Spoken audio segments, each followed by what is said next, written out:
how are we on the whole umlaut situation when it comes to your name? Do we pronounce it and accentuate it, or do we ignore it?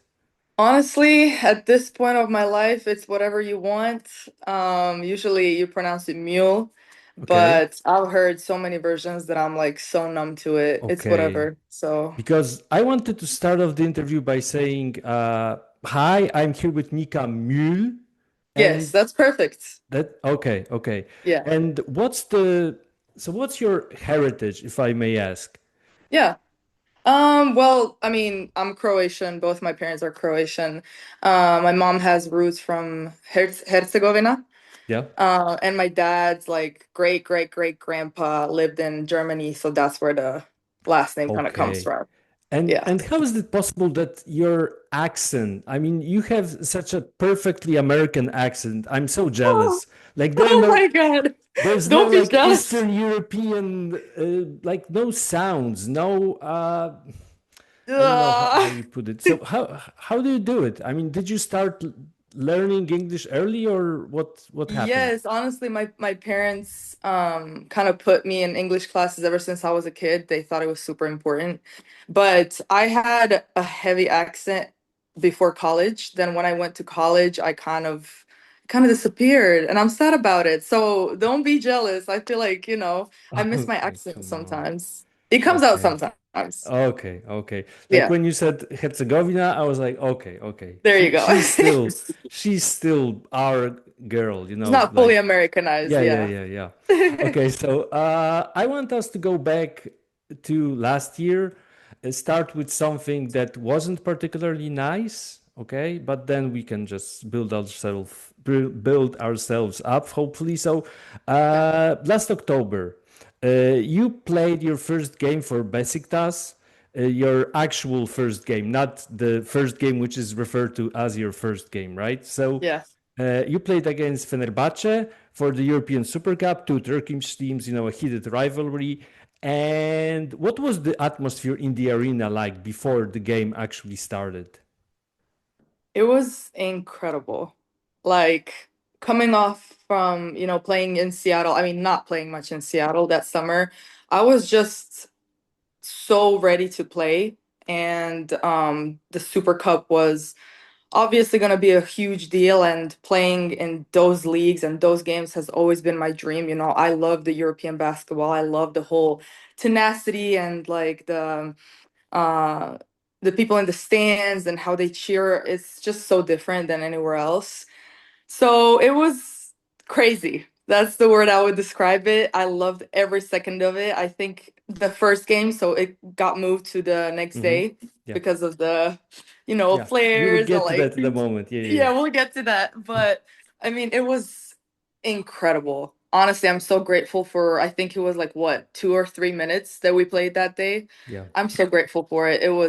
I loved every second of it. I like live for games like that. So it Okay. was So crazy good. yeah, so you're in the arena, there's pyro, there are flares, and suddenly something falls onto the court. So, Yeah. can you walk us through what happened from your perspective and how did you and your teammates feel about what happened? Yeah. So yeah, basically something kind of exploded next to my foot on the court. And then they just started throwing stuff from the stands. And I mean, listen, I knew what I was getting myself into. It's European basketball. We're in Turkey. It's a huge game. I love stuff like that. Did I think in the moment that it was maybe, better for them not to do that? Yes, of course. Like I wanted to play. All of my teammates and I wanted to play, but deep inside, I was like, oh yeah, like this is what I love about European basketball. So it Yeah. was mixed feelings. Yeah, so unfortunately, the game was canceled Yeah. and well postponed, and you needed to change your mindset because the game was postponed to the next day, and you had to adjust. So, how did you spend the rest of that night, and how did you spend the rest of the next day up until the final whistle? Like, how do you prepare for that? Yes, that's a great question. I've never been in a situation where we had to postpone a game during the game for the next day. So it was like, you come into the game, first game, huge, the adrenaline is running. So we've gone all day preparing for that game, and now you have to do it all again the next day. The adrenaline kind of lowers down. Next day, there were no people in the gym, so it was just very different. It was a little hard to prepare. I was very tired. I was coming from the States straight to Turkey. I didn't have much rest after my WNBA season, so it was just a lot. It was just a lot of running on pure adrenaline for me. Mhm. So. And how did you sleep that night? Did you get a lot of sleep or not really? Honestly, I don't even remember. Okay. If you ask me, probably not. I never sleep well before games like that. So, Okay. especially knowing that it was postponed. Okay. So you're playing the game, you're feeling out your teammates, and you guys were really doing a great job, right? Yes. I mean, the game was close. And then Yes. the injury happens. So, Yeah. what were your first thoughts when it happened, and how did the subsequent days unravel? Were you like aware immediately what happened, Mhm. or you like needed some time to just, it needed to be assessed what actually happened to your Yeah. ACL? Yeah, no, before I say anything, I do want to say like playing those 3 quarters with that team, it was so much fun for me. I had so much fun. I'm so thankful for those 3 quarters because I love that team. Even though I never played, with that Yeah. group again, I really enjoyed it until, the injury. And to answer your question, I knew right away what it was. When stuff like that happens, there's a little voice in your head, it tells you what's going on, and I knew I was broken. I was broken. Not only it hurt so much, I was just like so disappointed and just broken in the moment. So, and I never watched the video, so I don't know what was going on. I was kind of That's dissociating in the fair. Yeah. moment. Never Why watched it, would you, never right? will. So I mean, I feel kind of, I'm sorry that I interrupted you. I feel kind of like Okay. sorry for asking you about that because it must have been No. like so hard. It's a part of the life of like a professional athlete, but at the same Yes. time, asking people to relive such moments is just not a cool thing to do, I guess. No, I feel like your question is valid. If I had to move on from that, so I've had to relive it a million times in my head, obviously. Like right now, and I'm in the moment where I'm getting back to playing, and I have to be okay with what happened, right? I Hmm. can't not think about it, or, I just had to like face it. So I'm okay talking about it. If you had asked me 3 months ago, I probably would have not want to talk about it, but Okay. now it's totally So fine. the timing is good. I mean, the fact that Perfect you're time. back at it, right? You're able to Yeah. play again is probably changes the perspective, kind of, right? For sure, for sure. Yeah. So I was going through some American newspaper articles and website articles, and I found like a common narrative that if you would be compensated more by playing in the States, just making more money in the WNBA, you wouldn't go to Europe to play basketball, which I found so ridiculous. Like the fact that you're European and you actually Yeah. love European basketball, like why wouldn't you jump on that opportunity, right? Yes. So what did some of the journalists, I'm not gonna name names here, but what did they miss? Or what do they miss in like the story? Oh, you have a cat. That's cool. Yeah, I have two. They might be like interrupting us a little bit, so I'm sorry for sorry, that. but I have to ask, did you move with your cats to Hungary? Yes, yeah. I got them in Seattle when I was getting my surgery, so they were my day ones Okay, how with did my they new me. handle the move? Oh, it was pretty smooth because they were little babies when I was taking them from Seattle to Croatia. So they could go up in the plane with me. So they're fine. They're so Okay, but flexible. yeah, but I'm asking Croatia, Hungary because cats are very territorial. Oh yeah. Territorial. Like I have four, so every cat My has their cats own are room. super balkanized. They're Oh, Balkan. oh, They are open to anything and everything. I'm very blessed that they're super flexible and okay, they just go with the flow wherever I am, so they're okay. cool. You I have mean, you have cats too? yeah, I have four. I, Oh my God. yeah, and eight dogs. So I'm just it's just Whoa. crazy in that direction. Yeah, the, That's incredible. yeah. Thank you. That's cool. Yeah.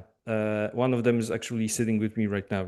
If you can Oh see my her. God. Like So cute. that's my baby girl, and I have to sit with her like wherever I go. Oh, She goes she's with me. clingy.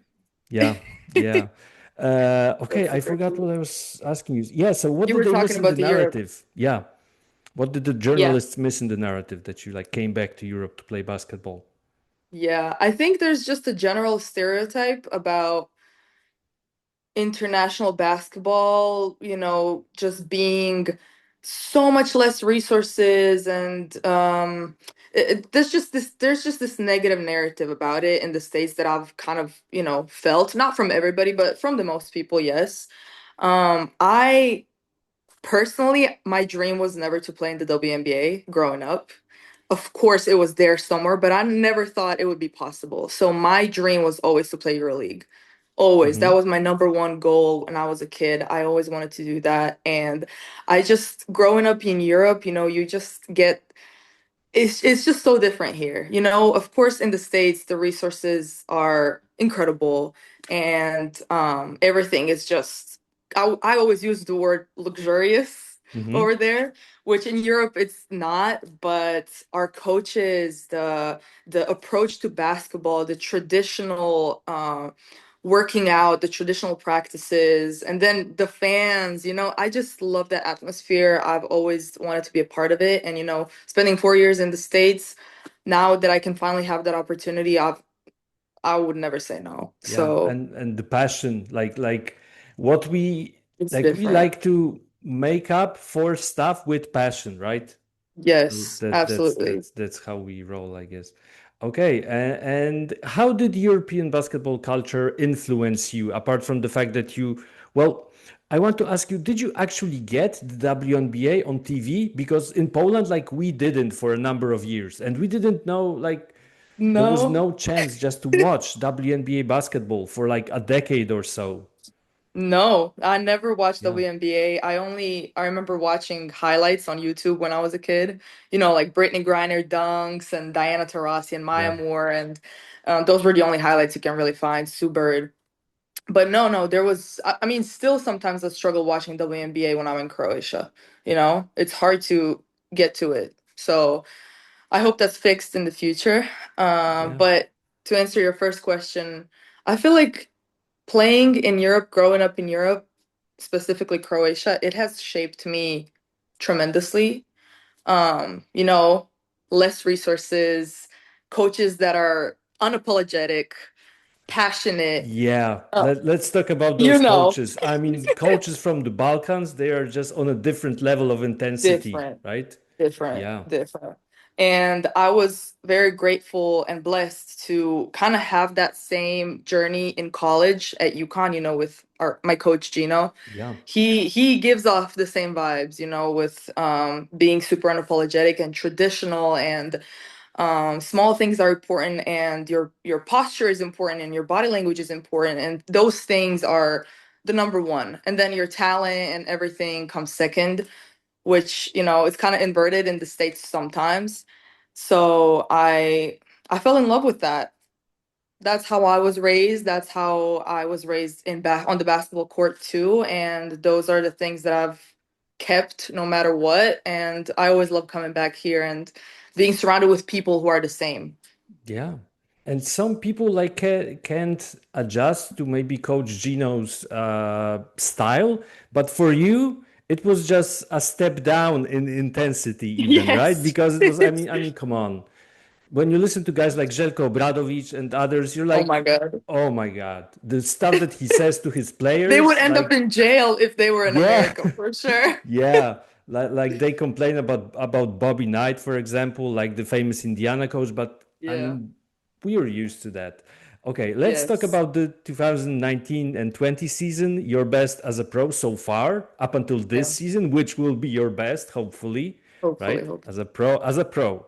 Yeah. So you're 19 years old, and you played for a team whose name I can't pronounce. If you can help me. Yes, Trešnjevka. Okay. Trešnjenka. It's a little Okay. hard, yeah. Yeah, yeah, yeah. And you become the best point guard in your league, and you're averaging 7 assists per game as a 19-year-old. When Yeah. did you learn that passing was going to be your thing? Yeah, just to correct you, it wasn't EuroLeague. It was just, Ah, I was never playing EuroLeague at that time. Croatian league. But Sorry, sorry. yes, Yeah. yes, yes. Yeah, no, I feel like it's always been such an emphasis on our point guards in Europe, wherever you were. And your European traditional point guard is like a good passer, right? Yeah. So that was always the emphasis for my coaches too. And I always enjoyed the art of getting a good assist, the art of finding somebody, the art of getting to an open spot. Um, and I don't know, I kind of was always very risky with it, very wild about it. I would get on their nerves with so many turnovers, but that's how I kind of perfected it, I would say. And I always love the idea of two people. I always say the same thing, but two people being happy, the person that passed it and the person that scored. To me, that's beautiful basketball, when there's a lot of passes involved. Less dribbling, more passing. I enjoy that so much. And I've always loved playing like that. So Yeah. Any names that come to mind? Like the people who inspired you as a point guard? as a point guard, Yeah. Like the point ooh, guards that you that's a great question. admired growing up and modeled your game after. I mean, obviously I would always watch highlights of Sue Bird. Okay. Always. She was always like a super pass first point guard. I mean, she could score, but definitely her. I loved watching um Ricky Rubio. Okay. Like he Um, was awesome. Absolutely. When I healthy, love of course. But yes, when yeah. healthy, Yeah. yes. Who else? Who else? Oh my God. Questions like this. I Teodosić, never maybe? Miloš Teodosić, Teod- so good. So He's good. So so good. good. So Yeah. good. I mean, I've Was. watched countless But of yeah. them, honestly. Yeah. So yeah, I don't know. I just love the art of it, to be Okay. honest. Okay. And what makes a perfect pass? I mean, there's so many things that go into it, I feel like. Like, what's your, maybe I'm going to rephrase that. What's your favorite pass? Is it like a bounce pass? Is it like behind the Like a back? full court transition, like a full court transition, anything. I love Okay. transition. I live in transition. And I don't know. Once you get the chemistry with your teammates, you know their tendencies, who likes to backdoor, who likes to go to the corners, who likes this, who likes that. It's so easy. Okay. So, So we yeah. like fast-paced basketball transition. That's your like, Yes. yeah. Love, Okay. love. Okay. Preferably after a steal made by you, because you're also a Yes. great defender, right? So You let's know. not forget that. Yeah, yeah, yeah. Okay, so how did Coach Gino recruit you? Because he decided to come to Croatia, which was awesome to recruit you. Yes. But what was that visit like? Did your dad drink rakia with him? Did you go to one of those beautiful beaches? Some delicious food probably was involved, right? It There's an was. It old was. picture of you standing next to Coach in like, I think, Yes. I don't know if it's your living room. There's a lot of books there, if I remember Yes, correctly, it was my behind you living room. guys. Yeah. So what was that like? It was so incredible. Like oh my God. It was I'm always such at a loss of words for the fact that he flew all the way from Connecticut to Croatia to come for dinner. That was just surreal to me that a person of that status and achievements would cross the ocean to come recruit me. So that was like a that's it for me, That's when I realized, okay, I don't even have to visit. But it was incredible. I remember, yes, I don't know if they drink rakia, but they definitely had some wine. Yeah. And my dad, is a great chef, so he had to go absolutely crazy for that dinner. But professional, Um, or he just cooks for the family? he cooks for the family, but he Okay. could definitely be a professional for sure. Okay. Okay. And I just remember feeling so, I wouldn't even say embarrassed, but it was just this feeling of, oh my God, he's coming from America, I'm thinking, I've never been to the States. I've been once before that. I'm thinking Hollywood, New York, this and that. He's coming to Travno, Zagreb, Yeah. which is like, kind of like the hood. It's not really nice. Okay. And he's outside in the parking lot, and I'm bringing him upstairs, and it's just this whole thing of I can't believe that this man is here. So it was a beautiful dinner, and I learned so much um, just from that one dinner, and I could always listen to him for hours. He Okay. always has so many incredible things to say. So that was a done thing for me, the fact that he Just, came. if I may, just basketball wise or about life in general? Everything, Okay, that's awesome. everything. And the Yeah. big thing on your part was that you've committed without visiting campus, which was Yeah. also kind of so.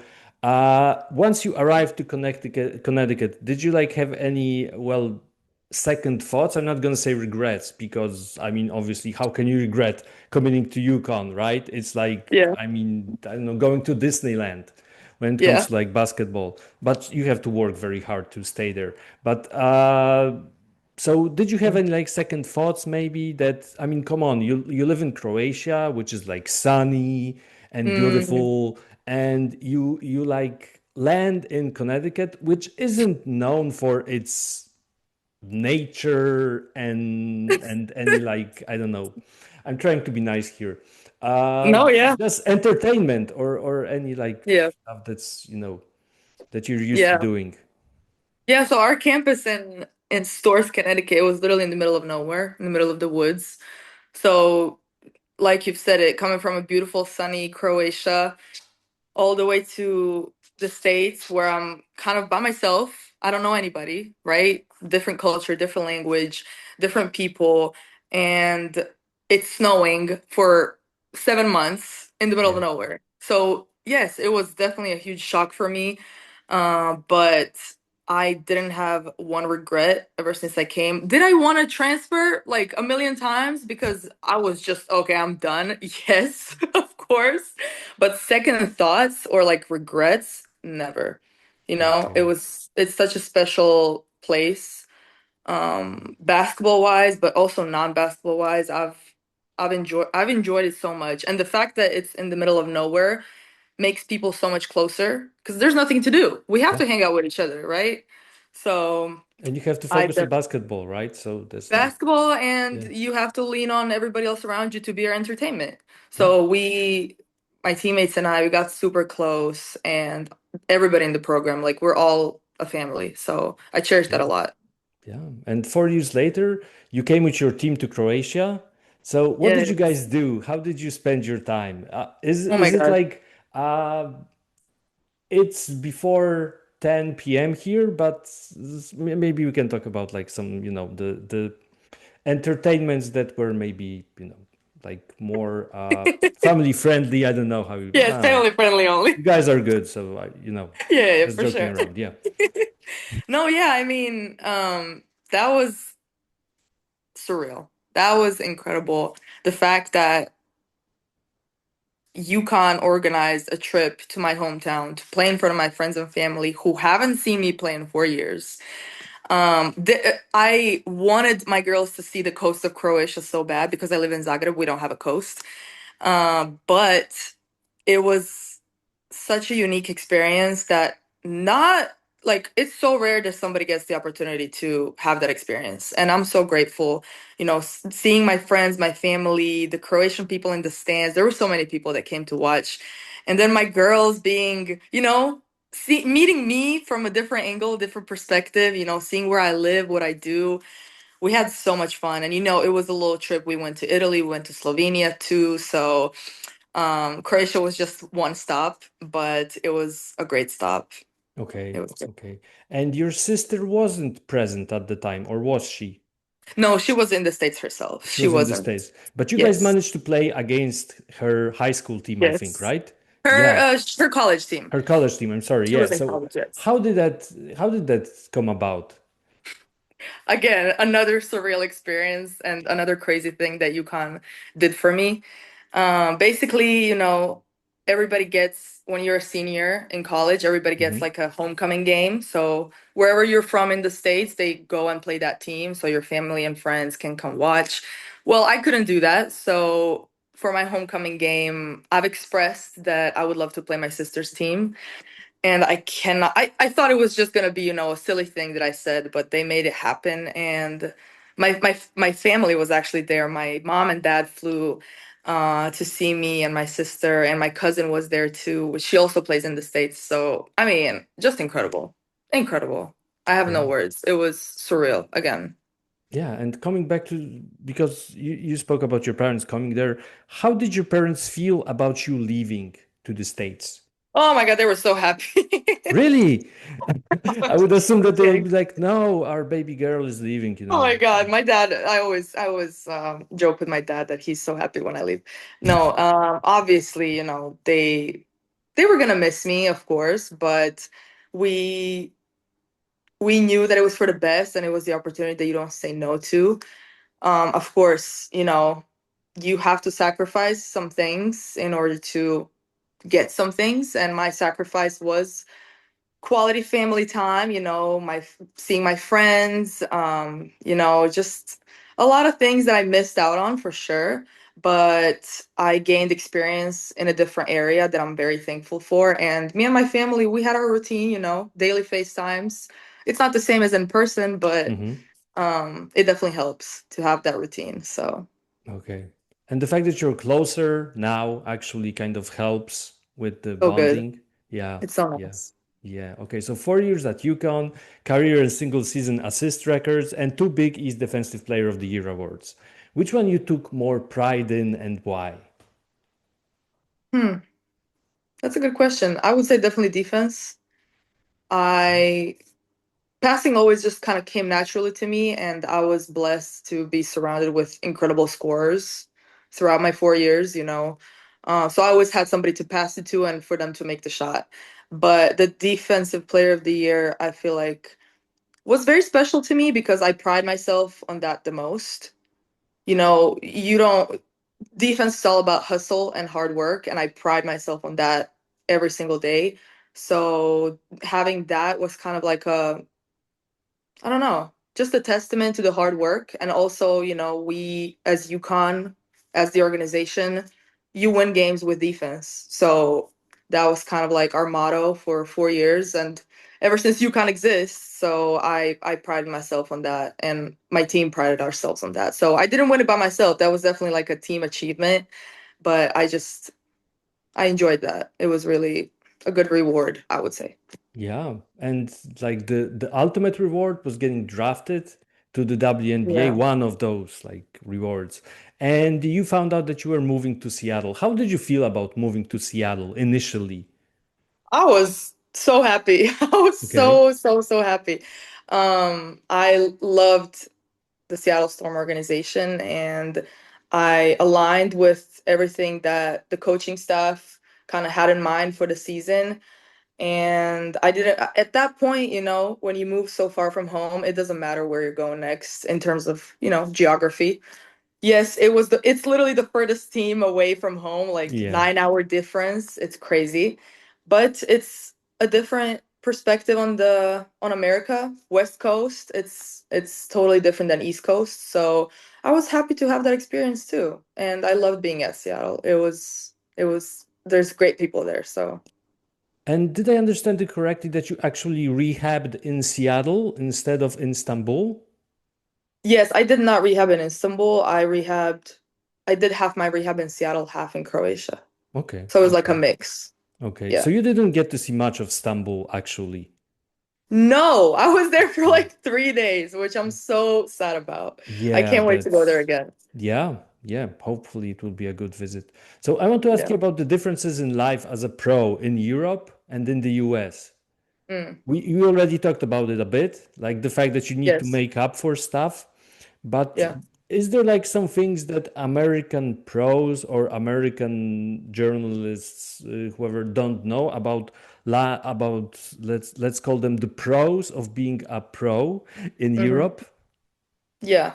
Well, I would say for me, it's pretty much very similar because I have my own routine now and I know what I need, and whatever I need, I always have access to no matter what. Either I'm going to seek for it or the team will provide it. So for me, it doesn't really differ much. I think here in Sopron, the people are incredible. The resources are top tier. I think one of the best in Europe, and we have everything. So there's not much difference for me. In terms of maybe being a pro, I would say the media, the social media, the journalism itself in the States is so much crazier than here. Sometimes that's a good thing, sometimes it's a Hmm. bad thing. I enjoy having an off season, I would say, here in Sopron, where there's not a lot of social media involved because I enjoy the peace of it, of just playing basketball, just playing basketball. Hmm. But in the States, it's a good mix of a lot of things, and I'm grateful for those opportunities too. So I'm happy to, have a good mix, you know, Okay. Yeah, for a yeah, couple yeah. months this, for a couple months that. But So yeah, you I'm can definitely just very peaceful recharge here. and yeah, yeah, yeah. Exactly, Totally get it. exactly. And Yeah. part of what you talked about is so we have media and we have exposure, and part of Yeah. that exposure are the contract deals. And you signed a deal with Under Armour. So how did that come about? How did you become an Under Armour athlete? Yeah, basically, when I went to a dog class camp, which was led by Kelsey Plum and Under Armour, it was right after the Final Four my last year and right before the draft. So it was like hectic. So I went to the camp. It was a great experience, and it was ran by Under Armour. And we kind of created, I would say, a connection there, me with the team and the brand, and I loved what they stand for and how they treat their athletes and how much input and creative input they take from their athletes. So a year later, or what is it? Maybe a couple months later. Yeah, I think like January, February, or March, not sure exactly the date. We've been in the works to sign and we did it. So I was very, very happy. I went to the States, and we filmed the announcement in my Yeah. sister's gym where she goes to Wow, that's so college in cool. Manhattan. So Yeah, cool. So it that's was just so like cool. another surreal moment. Yeah. And yeah, I love my Under Armour team. They've been Okay. great to me. Okay, awesome. And uh, let's just finish on or end on something positive. So you signed with Sopron. Why did you sign Yes. with Sopron? So not a lot of people know this, but before when I was 19, 18, before I went to college, I it was a decision between going to college or going pro to Europe. Hmm. And if I was gonna go pro, I was gonna go to Sopron. So I actually visited Sopron when I was like 16 or 17. And they were in EuroLeague then, and I stayed for like a week and I practiced with the first team, got to meet everybody. It was a great experience. So I've always wanted to play for Sopron. Their history, their coaching staff, the players, the tenacity, the standard. It feels to me like European UConn. Hmm. So Yeah. I don't know, just a full circle moment for me, for sure, because I've always wanted to play here. So Yeah. Like some people don't know that women's basketball is a big, big deal in Hungary in general. huge, Yeah, yes. it's pretty big. So how long have you been in Sopron for now? Like 2 weeks, 3 weeks? It's been, yeah, I think around 2.5 weeks. Yeah. Okay. What can, I mean, if you could make like a short tourist pitch about the city. A tourist pitch. Yeah, Okay. like Okay. I mean, okay, it's not big, right? Like there's like It's small. 60,000 inhabitants, there's the old town. What Yes. what else? Yes. No, I mean, I haven't had much opportunities to, explore. I definitely will. But for now, Chopin has incredible coffee, which I love coffee. The food has been so good. I enjoy the small town with not a lot of people. Just being in the States for 4 years and those huge cities and everything, this has been a great recharging situation for me. So I love it. Um, I love the nature here. I've heard there's a lot of good like lakes and little Hmm. hiking spots. So the girls are, letting me know of everything. I have great tourist guides here, so that's been incredible. And I love the people. The people are so selfless and not a lot of them speak English, but they try, so it's nice. And I'm working on my Hungarian, so we'll see Okay, how that goes. okay. And Yeah. what about the food? Like you probably can't have a lot of the Hungarian specialty called the langos, right? Probably you can't have a lot of I that. haven't tried anything yet. Really? No Okay, Hungarian okay. traditional specialties yet, But you but know it's on my what a bucket list. langos is, right? No idea. Really, it's like a piece of dough and it's like fried in deep fat and there's like Oh, cream on it and cheese. well, It I have is to try like that. it's so awesome. It's like such a good comfort food. It's Oh so my so God, I have awesome. to try it. Yeah. No, I Okay. haven't. Okay, so just the final question. What's the goal for the season for you and for your team? Yes. Um, it's always to win. I feel like here in Sopron they have a standard of winning, and that's what it is, and that's where I ultimately came here to do. So definitely win with my teammates, whether it's Hungarian Championship, Hungarian Cup. We want to do as well as we can in EuroLeague. So the goal is to win always. That's my personal goal. That's a team goal. Another small goal of mine is to just get back on the court, obviously. I don't really care. Of course, I care how I play, but I don't really care how I play. I just want to get back on the court. So I'm very excited for that. And Sopron has been so supportive. The coaches, the staff, the girls, they've been so incredible to me, and I'm feeling so confident because of them. So Awesome. yeah, slowly Yeah. but surely getting back. Yeah. So when we will see you back on court officially? When is your first official game? Oof.